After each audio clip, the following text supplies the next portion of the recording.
I'll take 1 second to make sure that everything is working okay. But welcome, but we're going to wait a second, so you're going to see us sitting here awkwardly for a moment, so I apologize. It is my specialty, though.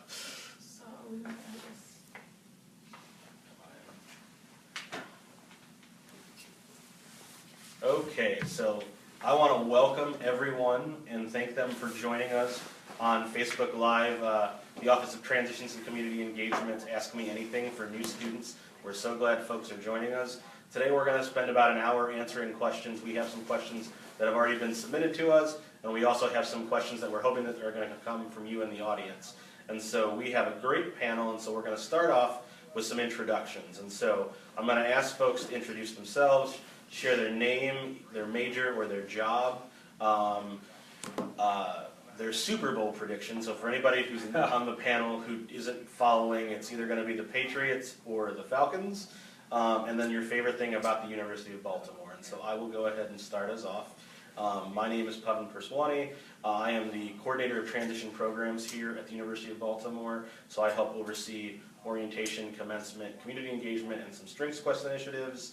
My Super Bowl prediction, obviously the Patriots are hard to topple, but I'm going with my heart and saying the Falcons. And my favorite thing about UB, there's a lot of them, so I'm going to go with the one that's closest, is the cheese pizzas in the little store on the first floor of the Student Center. For when I forget my lunch, they're great. So at this point, I'm going to turn it over to Charnette and let her self-introduce.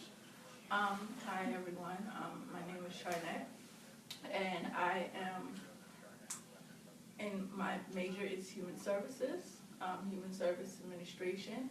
I've been here since 2015, and as you already know, I'm a new orientation leader, and I'm just here to answer any questions that anyone might have.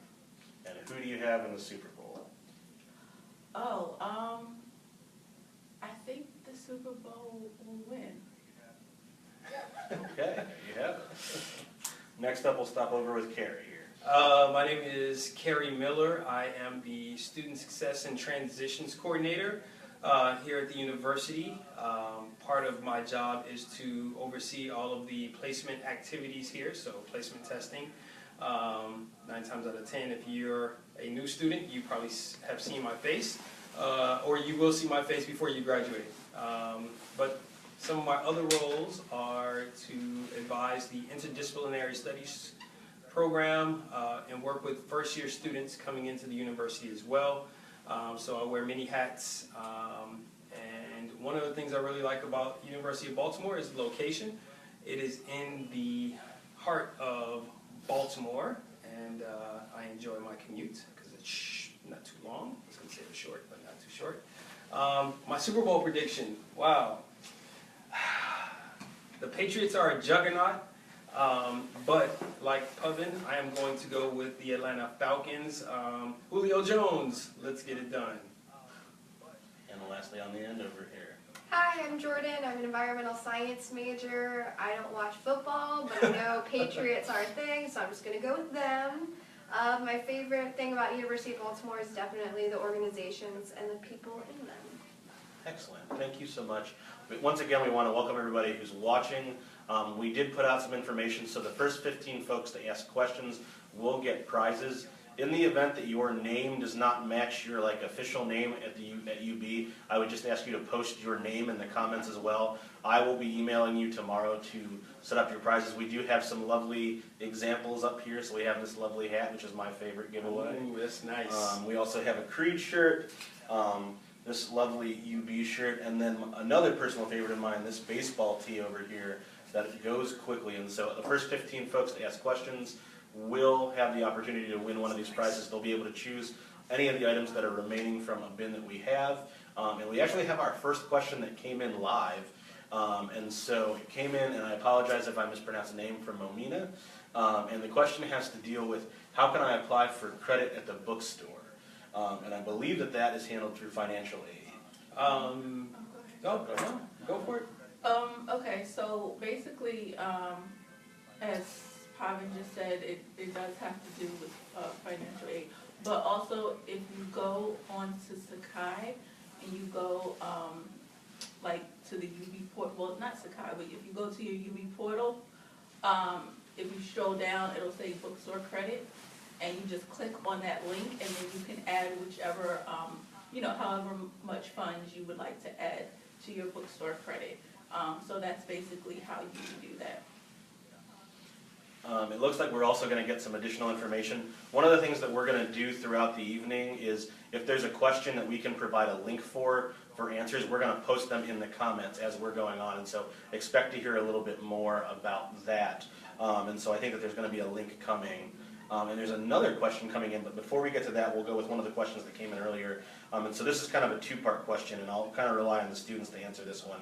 Where are the computer labs on campus, and of those, what are your favorite ones? Because I think that that's important too. Yeah, so there's a ton of computers on campus. One of them are in that first floor of the academic center. If you go down the food hallway, which is by the Center for Educational Access and the Honors Lounge, there's this huge study lounge, and they have a ton of computers. There's also a lot of computers in the Learning Commons so the Langsdale Library. In the Business Center, there's computers in the lower level of the Business Center, and then the Student Center on the second floor. I personally like the Student Center on the second floor because I think it's a little more private, but Langsdale Library also has really cool studying niches that you can be private in. So.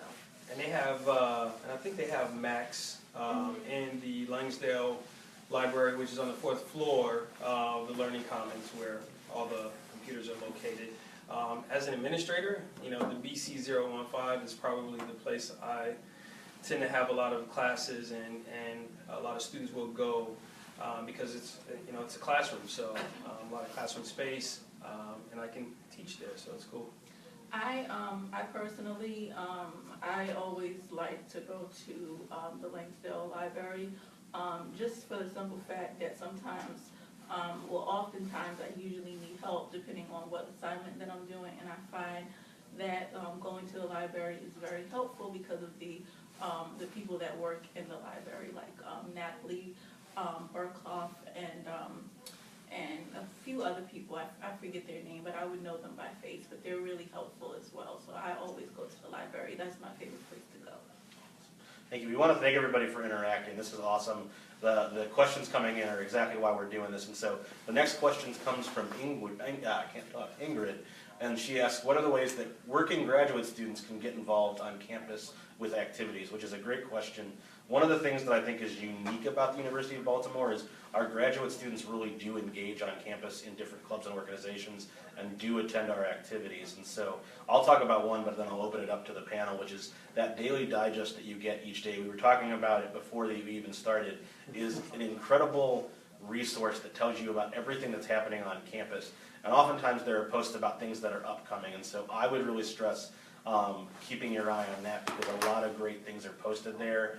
And like yesterday there was a comedian, tonight there's an event happening that we'll talk about at the end of our show, so to speak, but there's a lot of good information in there. Other thoughts? Personally, I am in a few clubs, and I know that a lot of organizations try to have meetings after normal workday hours. So either before the 5:30 classes, I know that I'm in a few clubs that have meetings at 5.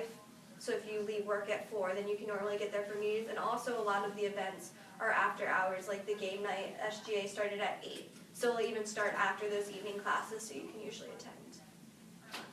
Any other thoughts? Always check Twitter, check the Facebook page, the various Twitter pages, because they post a lot of events. Also the UB homepage at the bottom, it will tell you, what event is happening. It'll probably give you like 4 or 5 different events immediately, so you can kind of check to see what's happening on campus. But there are a lot of different ways to get involved and active. And if it's something particular with your major of study, speak to your professors. They may be involved as well, so that's always a good way to stay involved with campus activities. And also check your email, because in your email you have what's called the Daily Digest, and that also tells you a lot of different activities that's going on around campus and on the campus as well. Okay, so our next question is kind of in lieu of the same area, which is if you're interested in getting involved, where can you find out about other campus organizations? And so, is there an office? Is there a good place to find out about that? And so, Jordan, I see you kind of nipping over there. So, who should you be looking into talking with if you're interested in a student organization? Two parts. One, of course, is the CSI, which is Center for Student Involvement. That's an awesome office. They'll help you start a club if there isn't a club that meets your needs, or they'll even help you find clubs that do meet your needs. You can also go into OrgSync, which on the right-hand side, when you go into your MyUB portal, there's all those little buttons. OrgSync, it's green, and it's in the top right area. And that has all the clubs and organizations on campus. You can just go browse organizations, and you can just join on OrgSync. So it's really easy to join. And once you join, you'll get messages from the officers of those clubs sent to your UB email or through the OrgSync messages, so you know when they're meeting. Awesome, thank you for adding that. The other piece that I would say is you can obviously just stop in with the Center for Student Involvement, who have lots of great options and have a very friendly staff, and I'm not mandated to say that because I may or may not be married to one of them. But they're just a great staff. The other piece is there's always the opportunity to create your own organization, and so they have a lot of different information out there where you can stop in to learn more about it. They'll go through the entire process with you, and they have a bunch of different training modules to tell you how to do that. So if there's something that doesn't exist after you've taken a look at the different things that do exist, by all means feel free to check that out. We have more questions coming in, so I think we have a question from Michelle here. Is there a date that I can cancel my class by to receive partial refund? I'm gonna look over to Carrie here and see if he's got any thoughts on that. So if you go onto the main homepage, there's a link that says calendar, and if you click, I believe it's calendar, but it's a drop-down menu right next to academics, and it provides you with the academic calendar, which gives you the specific breakdown of dates of when you can drop your courses and also receive a refund. Since this is the first week of classes, you can add and drop classes throughout the first 2 weeks. You can add courses now up until Monday of next week. Tuesday through Friday, I believe, or Tuesday through Sunday, excuse me. That's when you can drop a course. When you drop a course, you don't incur W's or a grade. You just drop it, and it's like you never attended the university. In terms of the receipt of a refund on your tuition, check the academic calendar, and they have a refund schedule there, and it's under the PDF link on the calendar. So, Jordan, did you have any thoughts on that? Okay, but that's pretty straightforward. And if not, ask your advisor or check with financial aid. They're always helpful as well. So we're going to jump back to a question that we have, and then we'll go to one of the questions that came in as well. So if somebody is experiencing any kind of academic trouble or just feel like they need help in class, is there places that we would recommend them reaching out? So I'm going to open it up to the students and Carrie to get some different perspectives on that. Well, for me, I know that there is tutoring, for example. I know there's the ALC Learning Center. I always go there when I need help with my papers and things of that nature. As far as other assignments that you might need help with, I know that professors have office hours, which is always listed on the syllabus. We also have a counseling center as well that you can go to if you're having any type of trouble, rather it be just trying to adjust or personal issues as well. We do have that too. So there is places where you can reach out if you need assistance.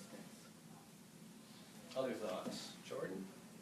Well, I just think that the ALC is great. They have everything's included with your tuition fees. So essentially, like Charnette said, if you need help with the class, we do have free tutoring available included. We also have the writing center, so if you have an essay or a big project due, you go in for 45-minute sessions. You can schedule that either online, or even if you just walk into their office, they can help you schedule it. And they basically sit down with you and teach you not only how to proofread, but they help you proofread that one. So that's a really great tool and resource. Yeah, and like the students on the panel said, Achievement and Learning Center, which is located in the Langsdale Library, 4th floor. They do have tutoring for a variety of disciplines and subjects. The Math Learning Center, which is on the 2nd floor of the Learning Commons building, they can assist you with some of your math issues, so I would recommend that. But also take full advantage of speaking with your professor or your faculty member. If you need help, don't wait till the last minute. Don't wait until it's finals and you don't understand what your economics professor is telling you. So make sure you get the help you need early on. Yeah, I think that that's one of the most important parts, is remember that part of the responsibility in college is that you have to kind of take ownership of it. And so don't wait until a professor pulls you aside. If you feel like there's something that you're not grasping, talk to the faculty member, go seek out one of the resources that we mentioned, because you really have the chance to put yourself ahead of the curve rather than if you wait, and that is when things can get a little dicey. So make sure that you're taking advantage of those. Before we jump to the next question, I'm going to talk a little bit about a resource that we want to share some information about in terms of on campus. And so one of the things that our office is lucky enough to be involved with is our UB Campus Pantry. And so the pantry is committed to serving students who are currently experiencing food insecurity. We really want to help students who are experiencing hunger due to lack of resources with food through our pantry. And so it was created to alleviate food hardship issues for students by providing nutritious, supplemental food and basic necessities, which in turn allows our students to focus on their academic, personal, and professional endeavors. And so we don't want students worrying about where their next meal is going to come from, and so that's why the pantry was created. And so if you are interested in donating, volunteering, or participating at the campus pantry, you can learn more about it at ubalt.edu/transitions. And of course, you can follow the official Campus Pantry Facebook page at facebook.com/ubpantry. So a wonderful resource that we are thrilled to have our office be a part of, and so something that we want to make sure that students coming in know all about. It's open to all faculty, staff, and students who ever need to stop in. There are hours, I believe it's 4 p.m. to 8:30 every other Tuesday, Wednesday, and Thursday. That information is also available on the website, which is the best place to check out there. And all you need to do is stop in. You can also schedule an appointment by emailing Simone Champagne or transitions@ubalt.edu. So at this point, we'll jump back into the questions. And so we had another question come in. I'm not sure who it came from, but regarding transfer credit, is there a place where I can get a list of classes I can transfer from other colleges or universities? I'll jump in with that one. So we traditionally don't provide that information in terms of which colleges and universities in terms of 4-year institutions. But if you're transferring from a 2-year institution, or you're looking to take a summer class at a community college, there's a thing called ARTSIS. And you may want to reach out to your academic advisor for more information. But ARTSIS provides you with a course evaluation of courses coming from, let's say, CCBC to University of Baltimore. So let's say you're thinking about taking college algebra at CCBC. You can plug what it is at CCBC and how it will transfer back to UB, and that will give you kind of the pertinent information that you need in terms of making sure you're taking the right course at CCBC. But traditionally, from a 4-year institution, that will be on a case-by-case basis. Do either of you have any information you want to share about having transfer credits in? It's okay if not. I know for me, I know that because I'm a transfer student, I transferred from CCBC, and I can tell you that the majority of my courses did transfer. Now, if you are a different major from my own, I believe that your general courses should transfer over. But as far as like other courses, I'm not so sure about. But in the event that you are a human service major like myself, or you're coming from a school, most of your human service courses, or all of your human service courses should transfer right over. So thank you for joining that, or for sharing that. So we're going to switch gears a little bit. We've talked a lot about academic stuff, and so there's obviously more stuff to talk about there, but we'll jump into something else. And so, very common question that we get asked is about parking. And so, opening up, where do students sign up for parking plans? How does parking work? And so this is open to everyone, but primarily the students who will have the most experience in terms of talking about it from a student perspective. Plan ahead. It is very challenging the system is kind of strange. If you just go and you get a ticket, then you can't get the $5 student price. So you actually have to go on to UB parking on the UB webpage and then go into the portal for parking and then go to daily pass if you don't have like a parking plan.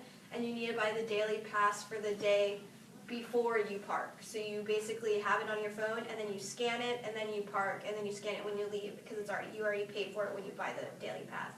If you want, like, I have a 10 park plan, so it was $42 and it's 10 parks for the semester. So if you only come a few days of the semester, then it works that way. You can also buy a semester-long plan, so it's unlimited parking for the whole semester. But definitely plan ahead. Don't try to get it situated when you're at the garage because it's very challenging. I will say though that the guy that works evening shift is extremely nice, so he'll help you out. And which garage is that? This is Maryland. Okay. Yeah. And there's also obviously the Fitzgerald garage as well. One of the other things that, I want to make sure we mention, if you have any questions about parking, you can visit ubalt.edu/parking, and they have lots of information there. You can also call their office at 410-837-6573, or you can go visit them in the Academic Center, room 105. The other thing I wanted to mention is we're also located near a number of public transportation options. Obviously, we have, I'm now spacing on the name of it, the station that's right next to us. Light rail? Yes, the light rail, which is right next to us, as well as Penn Station, which is right down the road. And so there are a number of different options for folks to be utilizing. And don't forget the subway. And the city circulator. By State Center. Yes, Yeah. it is Yeah, by that's State all right. Center. I get on the subway all the time to get here, so yes, by State Center. There you go. And don't forget your ID if you go to any of the parking garages. I've done that, and I have not been able to get out, so I've had to get out of line, and it's a long line, and people are like, "Hurry up, guys!" So don't forget your ID when you're leaving the garage. Which is actually a good segue into just something that's important to know is there was a policy change last semester, and so when you're on campus, the expectation is that all students actually be carrying their ID. Actually, everyone is supposed to be carrying their campus ID, so it's a good practice to just remember to be carrying it. You can always pick up one of those little carry cases from the bookstore, or you can just carry it in your wallet, but you always want to make sure you have your ID with you.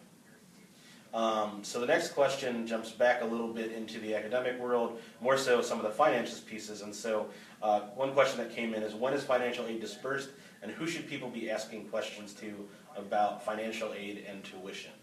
I'm going to open that up to the room. I have some things, but go ahead, Trinette. To answer that question, it's best to go to the bursar office. Mainly, they usually have like that information. But I can tell you this though, financial, as far as like the refund checks, as far as like when it's dispersed, that takes like 10 business days from the date that it's sent out from the Annapolis office. So it's 10 business days. It doesn't include weekends. And the reason I want to point that out is because I remember like when I first got here, I didn't know that, and I was just like waiting for it, and it didn't show up. So it's 10 business days. But again, you can go to the bursar office, and they'll be happy to answer those questions for you, as well as financial aid. I would say it's normally after the ad drop period is when you'll see any type of refund. Oh, right. And ad drop is normally about 2 weeks or 10 business days after the start of the semester. And I think that's more so to make sure that you are coming to the university. You're going to enroll and you're here to stay. And we're not saying that you're not, but it's more so to just ensure that you are before they send you a nice check of however many dollars, and you can buy your books or pay your rent or do whatever you need to do But it's normally after ad drop. And the other thing that I want to add too is if you're ever curious or you want to know how much your refund check is going to be, the Bursar office is able to tell you that as well. And it's usually your tuition minus, I think, your book credit or something like that. But they're definitely able to tell you. They tell me all the time. Gotcha. So I did do a little research today, and so I can share that disbursements are going to begin this semester on the 14th of February. And so that's based on the schedule that they have online. If you have any questions, like Sharon said, Bursar Financial Aid, they're located in room 126 in the Academic Center, or you can get a hold of them at 410-837-4763. That information is obviously available on our website. One piece of advice that actually did come up in a conversation today, if you're ever not sure about where to find information on our website, definitely use the search tab. I'm somebody who's worked at a couple of different institutions, and I can tell you that UB's search option is one of the best ones. So if you type in financial aid, in the case of what I was talking about earlier, commencement, you will take you directly to that office's website. It'll be the first thing that pops up, and so if you're ever not sure, definitely use that search function because it's hugely helpful. So switching gears again, this one is definitely, I think, one that I'll ask the students to offer up is, where is the rec center and what kind of services does it offer? So the rec center is on the 3rd floor and 4th floor of the academic center. However, you can only get to it from so if you're walking into the academic center from the Gordon Plaza, that stairway and that elevator is the only way you can get to the gym. You can't go towards the back elevators near the south side because they were built at different times, so you can't get there. The rec center is awesome because it has a basketball court, it has a biking room, it has an aerobics room, it has a golf room, a weight room, and then upstairs it has pad rooms, another plyometric room, as well as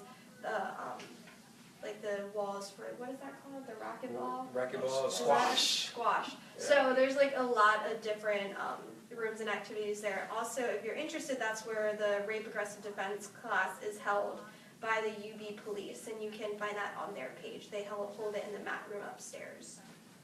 I've never been to the 4th floor. It's so awesome. I want to go. I actually go to the rec center all the time. I play basketball with some of the students.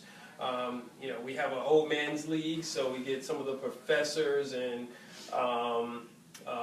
administrators who play basketball at about 11:30 on Friday. So if you want to come and see some old guys make fools of themselves, please come out and join us.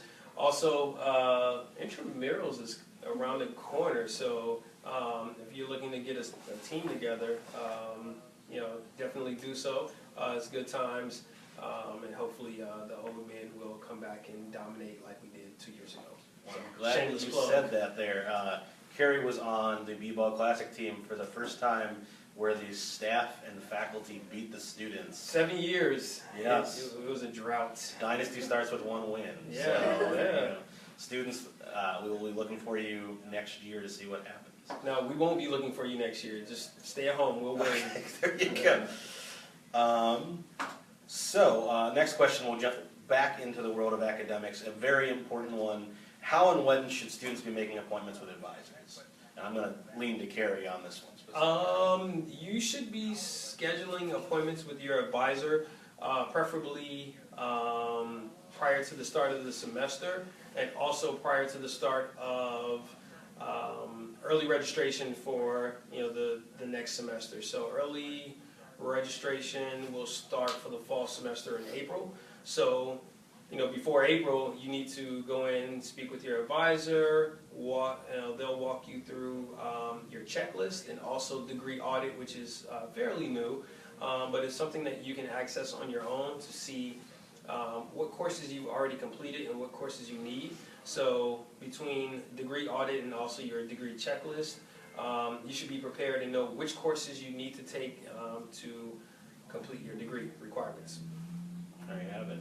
I again want to welcome and thank everyone who is watching. Again, feel free to ask questions. The first 15 students to ask questions will have a chance to win some prizes like the ones we have in front of us. But we want to make sure that you have a chance to ask the questions that are burning. We do have some already set up, but we want to make sure that you have a chance to ask any questions that you have. The next question, another important one and one that we get a lot of, is where can students find jobs on campus? And so I'll open that up to the table. I have some thoughts, but I know that there are lots of other folks who have found jobs before. The first thing is that there is always work study, and that's usually awarded to you by the government. And then the second thing is that you also can go on UB Works, and that also has a list of plenty of jobs that's not only on campus but also off campus as well. And all you do is you just create your profile, upload your resume, and and then submit it to each employer, whichever job that you're interested in. Yes, UB Works is a really powerful tool, something we should definitely encourage you to check out. It is also in your UB portal. I'm going to get in trouble for doing this, but I'm going to throw out a shameless plug. We also hire for orientation leaders every couple of months, and so if you're interested, keep your eyes peeled for that in March. Particularly for those new students who might want to get involved, it's a great way to learn about resources and develop connections on campus. We have 2 of them sitting on this panel. So, great position. Is there anything else we want to add to that, or? I will say that one of the things I was confused about, and I didn't know this until my last semester, but even if you don't, if you aren't eligible for work study, you can find positions on campus. You just need to, talk to the person who is in charge and trying to fill that position, and normally you can work something out. So definitely still go on to UB Works until try to talk with different offices and departments, and I'm sure you'll be able to find something. Yes, I want to piggyback off of what Georgia just said. That is very true. In fact, that's how I got this job as well, because I wasn't eligible. I didn't get work study, but I still was able to work, so that is correct. And check I think it's campus recreation. Yes. They tend to hire a lot of students, and also OTS. I think those are the biggest employers of students on campus. So you can definitely check those 2 areas, and then if not, check your academic school. So if you're a CPA major or a CAS major, so CAS is College of Arts and Sciences, CPA is College of Public Affairs, or the Merrick School of Business, check to see if they have any availability if you want to work within those confines. I think it's a great experience. That's how I got my start in higher education, by working in the admission office. I was a tour guide, and I actually landed my first job from being a tour guide with college. So There you go. success story. Opening the door right there. Yeah. So before we jump into our next question, we're going to talk a little bit about an upcoming event that's coming out from our office, which is called Advocacy Day. And so just to tell you a little bit about it, are you interested in learning more about local legislatures, having a chance to speak with them and share about issues that matter to you? If you are, definitely check this event out. You get to see the Maryland General Assembly in action. You also get a free lunch and a trip to Annapolis. And so the trip runs on February 23rd, which is a Thursday, from 7:30 a.m. to 3 p.m. It's a great opportunity. If you're interested to sign up for it, you can learn more and sign up at ubalt.edu/bmore. And there's a link on the right side of the page in the Get Involved box that you can click on. I know that we had some questions today about finding that. And so that's where you can sign up. And so we want to make sure that we encourage you to remember to step up, find your voice, and be heard, and check out Advocacy Day. So definitely an event that is worth taking a look at. So the next question we're going to get to is we've stayed pretty on campus in terms of our questions, and so we're going to venture out a bit and think about the world that surrounds us. And so this is really for the students and for Carrie to join in on is, so what kind of study abroad opportunities are offered here at UB? Belize! Yay! There's a lot of study abroad. My personal favorite is Belize. It's awesome. You should definitely talk to Dr. Ripple about it. It's a great experience. But I do know that from hearing from other students that have gone to other places, study abroad is really great. There was a trip that went to Ireland. I think it was 3 weeks. And then they're normally between 10 days and 3 weeks. So you sign up for a class, and that class includes course fees. Sometimes it includes airplane tickets, sometimes it doesn't. Just make sure you talk to the professor who's in charge of it. and they'll give you more information. It's just a really great experience. And it's really cool because it's UB's Knowledge That Works. And it's completely different learning a subject in a completely different country where you can actually get hands-on experience and first-hand experience about some of the subject studies and subjects. How do I say that? And UB offers travel courses, and so essentially that's what the Belize trip was, and also the trip to Ireland was as well. The university offers these courses through the American School of Business, College of Arts and Sciences, College of Public Affairs. So I know the College of Arts and Sciences also had a trip to Cuba recently, I want to say last year. And I think some of those courses, they tend to go throughout the summer or through spring break. So you may want to just double check with your academic school or look around. There are always flyers posted. There's information circulated, but I think the most recent one, and I've heard the Belize trip is awesome. The Cuba trip was awesome. I would love to go to Cuba. I think it's a wonderful experience, and that's probably one of the things I kind of regret from my undergrad experience, that I didn't get to go. Now I'm married and have a kid, and I got to take them with me. So take advantage. All right. I would echo the same. It's my number one regret from undergrad was not studying abroad. Yeah. And so now that it's become an option for more students, it's definitely something that we strongly encourage. Mm-hmm. So in sticking with the theme of traveling, I guess, one question that I guess commonly comes up during the first couple of weeks is, where is the bookstore? And then there's a second part to this question, which is, should students buy books before they go to their first class meeting? So I'm going to open this up to the students in the room. So the bookstore is right next to the Fitzgerald, and that's the Fitzgerald parking lot as well as the Fitzgerald apartment complex. It's like behind the Lyric, so closer towards 883. My personal preference for books is to wait until the first class, because often professors may say, well, this one's optional, this is more of like a read on your own, or even if it's something like there's a textbook that you can find in the Langsdale Library. So if you're trying to save money, which I feel like a lot of college students are, then make sure you check out the library, see if you know anyone or professors that have old books that you could possibly buy for cheaper prices before you go to the bookstore. The other thing I wanted to add, you also can look on your schedule and on the syllabus to see what books you need for that class. So you can kind of do either or. And also as far as buying books, what I do is I usually will buy the book if I can buy it. Some books you can buy, some you can rent. But if you buy the book, what happens is that at the end of the year, so depending on if it's being used again at the end of the semester, you can buy it back and get money for it.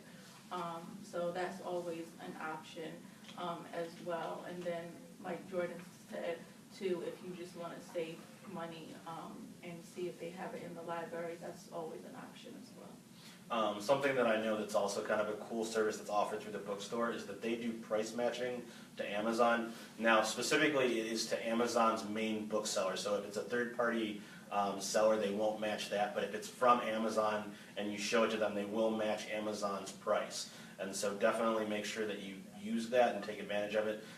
They are completely cool with that being widely known, and so we want to make sure that students take advantage of that. So next question, another one going directly to the students. Obviously UB is right in the middle of the city, and so where are your favorite places to hang out in terms of restaurants or on campus if you're studying, hanging out with friends, or just trying to meet up? Where are the good places to hang out? Is Hangout still cool? Yeah. Okay. You got this. I like Grill 1224 on North Charles. They're really great. Jay's is also really good. I always just get it from the Grill 1224 and go to the top of the law building with friends. So I don't know, but I usually will go to Chipotle. I love Chipotle, and then I also like the place Turks. That's pretty good too. So those are usually. And then I'll go to Jay's. So those are usually the pretty good spots that I go to. And then we also have the UB Market, which is up the street. North Street. It's actually right across the street from Starbucks and Chipotle. So I go there as well, and you can use your UB card there too with Campus Cash, though it has to be Campus Cash. They don't accept book credit. There you go. And so you talked more about the restaurants. In terms of study spaces, anything that you would recommend? I know if you like, sometimes they can be very like sacred, and people might not want to share them. But I really like I said, I like the private rooms in the library. You kind of have to get there sort of early / during classes to get it. But it's neat because they have giant tables and then like whiteboards normally, and you can just like set up all of your books everywhere. So that's a really cool place. I also like in the student center, the cafe, computer lab, and also just the cafe itself is a good space because normally it's a little quieter. So. I want to add 2 thoughts to kind of what Jordan has said. One, that cafe is great, and it's also right next to the campus pantry we talked about earlier. I don't think I actually mentioned the location. It's on the 2nd floor of the student center. And the other thing is the law center, that 12th floor is gorgeous. And so, particularly on a nice spring day, sitting out there, you get a view of all of Baltimore. It's a great place to check out. And then there's also the water flow on the first level. So lots of good options in that building if you want to kind of study. Obviously, there are law students using it too, but it's an option for you there. And there's also, I want to say either the 8th or 9th floor of law school. They have another deck, if you will. Oh, yeah. The cafe. Yeah, so it's kind of hidden, and you know the design of the building is pretty cool. But there's another area where you can hang out. So it's pretty cool. Trina, you look like you had something to add. No. Okay, just wanted to make sure. So moving on, another important question that often comes up during the first week has to do with the wireless network. And so we occasionally hear students having trouble connecting to the wireless network during the first week. And so if a student is new to campus, how should they go about connecting to that network? And anybody? Just go to the OTS call center. They'll definitely be willing to help you with that. I know you usually will have to, they'll help you as far as just kind of like signing out of it and then connecting to the school's UV network. So that's usually how that pretty much works. But once you go in there, they'll show you how to do all of that. There you have it. And so the OTS office you can visit is on the lower level of the business center. They tend to be open late most evenings, I think until 8-ish. Yeah. And so the other thing is obviously in the event that you're still not sure and you're trying to figure it out, you can also search on the website, and there are instructions exactly for how to do that as well. That's obviously if you have wireless connection that allows you to search anyways, but it's definitely worth looking into because we want to make sure that you're getting connected and not using your cell data if you don't have to.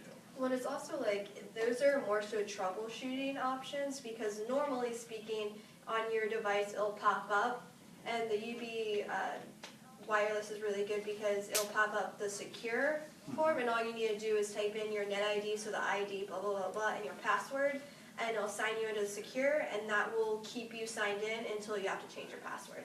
Right. So, however, though, you have to make sure that you're signing into the secure one, because if you sign into the U-Vault guest, then you're going to have to sign in every single time you go in and out of it, which is really annoying. So just do U-Vault secure. Yep. And OTS, the actual OTS call center, I believe it's the call center, is located in the academic center, first floor. It's on the first floor. I forget what the room number is, but I think there's enough signage around that you can navigate through DAC. So, and it's fun. I believe that the link was just posted on there as well, so by all means feel free to check that out. So we're coming close to the end, so I have 2 more questions left, and if anything else comes in, we'll certainly jump on that as well. And so the next question, an important one, particularly for students who maybe have just started and are still trying to figure out housing options nearby. And so if you're looking for a housing option, is there anything in terms of options that that the students would recommend, or where can they find more information about that? Jordan, I'm looking at you for this one. Hi. There are a few different apartment complexes around here that you can choose. I would definitely go and talk to your classmates and talk to people who have stayed there because some places are better than others. But information can be found on the UB page. I'm not going to say anything else just because I don't want to. Housing you can also find out about housing in the academic center. So as soon as you go into the academic center where the sliding door is, where that rail is at, as soon as you go in there, right on your left-hand side, is the housing office where you can get information and just let them know, what you're looking for, and they'll find things that suit you. The other thing that I like that they'll do is they kind of match you with a roommate, so they'll give you a paper where you just answer all these, you fill out the form and you answer questions of your likes and dislikes and stuff, and that's how they match you with a roommate, so there's no discrepancies between you and the roommate. So there you go. And so, like she said, you can find that in the academic center. That is kind of connected with admissions, and so if you ever have questions, that's exactly where you go, and they'll be able to provide you with a list of different options, some resources, and then also help you find a roommate. I know that there was somebody, I think, in our incoming class page who was looking for some roommates, and so definitely resources to take advantage of. And so 2 more questions left unless anything else comes in, which is, so an important question to be thinking about as students are coming in is looking for opportunities for internships. If they're thinking about jobs immediately out of college, where should they be going? Who should they be talking to? What does UB offer to make that process easier? well, I know that we have a career center for jobs, and they're really good. They help you with your resume. They also help you, like, I think with interviews and just anything that you need to know. They provide you with the resources to get a job as well. And as far as internships, it usually depends on it depends on your major. Like, for instance, for me, being a human service administration major, Dr. Parkman is in charge of the internship for human service majors. So I just wanted to point that out.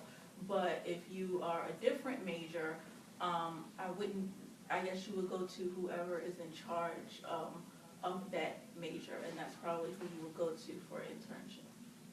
Other thoughts over here? So the Career Development Center is great. I would also, though, talk to your professors. I know that I'm in the Environmental Sustainability Program, and our director, I guess, is really good about sending out internship opportunities. So if you make a connection with them and start building a relationship, they'll think of you when they hear something. And colleagues do share things, so they will come across opportunities. The key is just making sure you've talked to them and they know you so they can send it to you. So because we have a great network of professors. And be on the lookout for any of the career fairs. They usually, they happen twice a semester. And their employers here accepting resumes. You get to chat with them about what they're looking for in a candidate. What GPAs they're looking for students that they're looking to apply after college or for an internship. One of the programs that comes to mind, the FBI was here a couple of years ago. I think they come regularly each year just to recruit our students. And so, it's an intense process, but I think, they have a lot of different organizations in general, the Career Center does. So be on the lookout for those career fairs, and good luck to you in that endeavor. And also, just to piggyback off of what you said, going back to checking your email, I know that the Daily Digest, Daily Digest, and then there's this other guy, I forget his name, but he sends out information about internships a lot too. I think that's usually specific by college. So he probably would be sending out different information to students that fall within his college. So lots of great resources there. I think, like they said, the Career and Professional Development Center is amazing. It's on the 3rd floor of the Student Center. The thing that's nice about them is they're really great with helping careers generally, and so they can also connect you with folks. But then the thought about the faculty is really important too, because they're plugged into your major or the careers that are really happening around those subjects. And so utilizing both is hugely important. One of the things that the Career and Professional Development Center would probably get upset with me not mentioning is they don't want you to wait until your senior year to get in there. They want you to stop in as soon as you can. They have a model of things that they want you to be working on It's award-winning, and so make sure you're checking them out and working with them, because it's a great resource and something that you can really harness and get in front of some of those job opportunities if you're paying attention throughout your career here at UB. So last question, and so this is one that I think I always look forward to when we do these kind of panels, and so I'm going to have everyone offer an answer to this question, which is, what is your biggest piece of advice for a new student, whether they be an incoming first year, grad student, transfer? What is one thing that you would recommend to them moving forward? And I'm going to start with Jordan, and we'll work our way down. I'm going to say get involved. There's a ton of opportunities on campus, and you're not going to find them unless you get involved.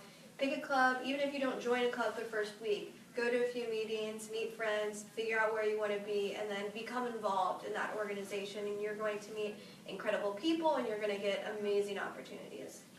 I'd probably say two things. Set some goals. What is it that you want to get accomplished? So outside of your degree, is there something else that you want?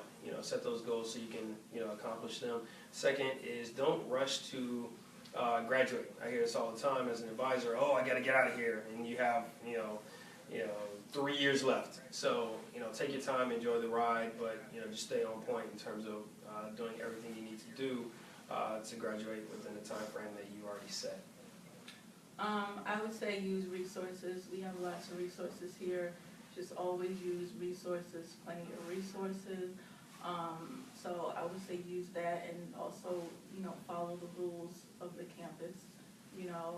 Make sure you do that.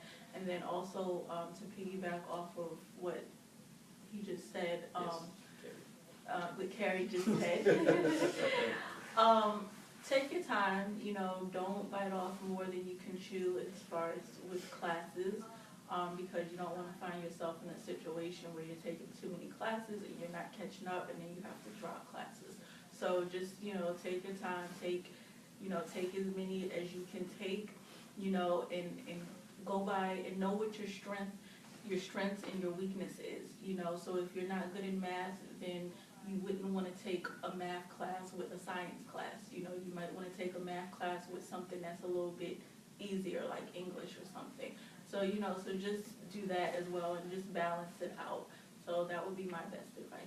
Yeah, I think it's important to think about your strengths, and so managing things that maybe you have a natural strength with challenges in classes such as math, if you are talented in English, those kind of things. So the one thing that I would recommend is lean into your discomfort a little bit. College is all about developing, and so if you're somebody who's naturally quiet, go join a club. Push yourself to try things, because for me, I can tell you, coming out of college, I just learned so much about myself, and it was because I constantly was challenging myself. And so it's okay to do that slowly. Don't push yourself too far, but take advantage of those opportunities. Look for those different positions or opportunities in terms of leadership that can allow you to do that. And so there are two last things I'm going to mention, and then we'll go ahead and sign off for the evening. One of which is, so this video was going to live on the UBalt incoming Facebook page. It's going to live? Yes. I don't know if it'll be a heartbeat, but there is that heart button, so we'll count that. So we'll be able to watch this? Yes, it'll be on that page. And so in the event that you have questions that come in after the fact, still feel free to post them, and we'll have some different students monitoring them to answer questions later on. Again, we want to thank you so much for watching, and I want to mention one other option that we do have coming up tonight. So we actually strategically ended this event right around this time. The last event for Welcome Week in the fall, or for the spring, I should say, is Late Night at the Rec that's happening right across the street from us from 7 to 10. Definitely worth checking out. I think that there's prizes and a bunch of cool stuff going on there. We talked about the rec center already and all the things that are awesome. So again, thank you for joining us. We really appreciate it. If you have questions, feel free to post them here and we'll get back to you. And this is us signing off. Now we're going to wave as we finish out. She's pointing it down at the